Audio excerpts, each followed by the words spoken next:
2017 Bad Manners Awards, William Hanson names and shames the year's most uncivilized celebs including Ed Sheeran and even MEGHAN. Ladies and gentlemen, welcome to my annual Bad Manners Awards. These are the awards those in the public eye wish to avoid attending, being associated with, or indeed, winning. The judging committee, of one, has spent weeks deciding which celebrities, politicians and those who ought to know better deserve one of these most galling of gongs to mark a grievous breach of protocol or lapse in mannerly judgment in 2017.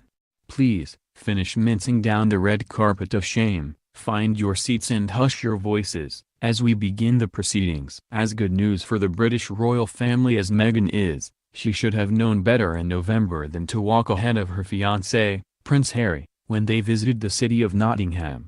And on the day of their engagement the American actress shunned the unwritten royal rule that decrees that women wear hosiery. Had the engagement come at the height of summer this judging committee may have been more lenient, but tights or stockings should have been worn, especially when bouncing around a pond, in winter. But everyone makes mistakes. Even the now Duchess of Cambridge used to make a few silly slip-ups during her engagement to Prince William. They soon learn, as I am sure Meghan will, but something as basic as knowing her place in relation to blood royalty and a brazen display of bare legs sadly means we hand her this award.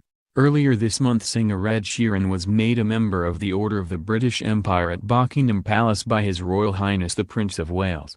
Sheeran got all too handsy with the first in line to the throne and decided to use his left hand to support the Prince of Wales's left hand, which was a callous breach of royal protocol.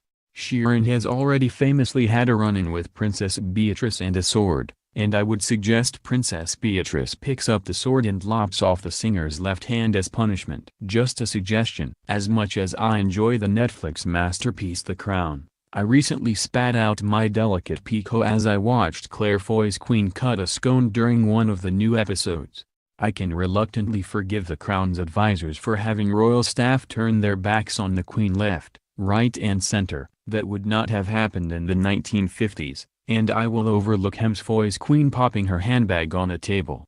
But I am afraid the buck stops with her representing our monarch cutting into a scone when she should, and would, break a scone in half with her hands. Bread, or byproducts of, are always broken, never cut. YouTubers Zoella and Tanya Burr were recently snapped in a supermarket in the UK wearing their pajamas. The two supposedly positive role models for the younger generations flaunted their slovenly sartorial standards in Waitrose, of all places. Not a supermarket that is at one with seeing their shoppers in nightwear. I am sure they were escorted off the premises before they got as far as the dairy aisle. In September, Peter Crouch's wife Abby Clancy shared a video of her footballer husband dining at home with appalling table manners. There were elbows on the table. I thought everyone knew not to do this. His mouth was open and he was eating in the American style. I don't know which is worse. Such a shame that a father eats like that in front of his child, although I was pleased to see that Sophia Ruby's own dining etiquette is far greater than her daddy's.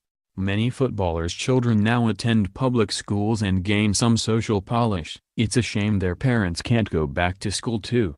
It's an accessory usually confined to upper-class men or those with a prestigious family history. But this is 2017 and the Watford-born former Spice Girl Gary Horner this year eschewed convention and took to wearing a signet ring on her little finger.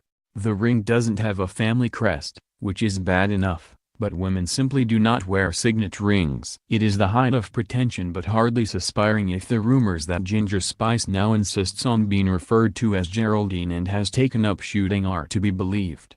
Back in June, the Speaker of the House of Commons, John Bercow, decreed that male MPs will no longer be required to wear ties, so long as they are dressed in business-like attire. Awful. The House of Commons is where the laws of the land are made and, out of respect for the office which the MPs hold and the electorate they serve, they should jolly well still wear ties.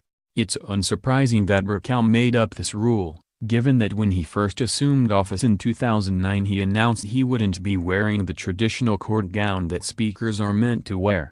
There'll be a green light for flip-flops and onesies next year, I suspect. No wonder it's called the lower chamber. It's never enjoyable being sacked, but George Osborne has spent the past year as newly appointed editor of London Evening Standard being nothing short of childish and churlish, Not to mention a sore loser with his tediously predictable attacks on the person who sacked him, the Prime Minister, Theresa May.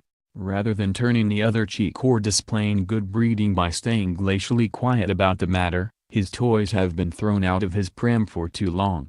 Off with their heads. Finally, I am pleased to present this rare, and special, positive award to the Duchess of Cambridge, who in February proved that politeness never goes out of fashion by sending heartfelt thank you cards to birthday well-wishers.